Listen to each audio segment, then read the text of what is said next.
పూజించడం పూజారి వంతు వరమివ్వడం అన్నది దేవత ఇష్టం. ప్రేమించడం ప్రేమికుడి వంతు కరుణించడం అన్నది ప్రేయసి ఇష్టం.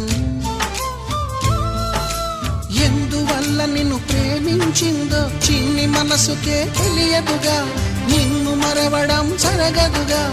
ఎందువల్ల నువ్వు కాదన్నావో ఎదురు ప్రశ్నలే వేయనుగా, ఎదురు చూపులే ఆపనుగా. ఏనాటికో ఒకనాటికి నీ ప్రేమ సాధిస్తా. నిన్ను చూడాలని ఉన్నా, నిన్ను చూడాలని ఉన్నా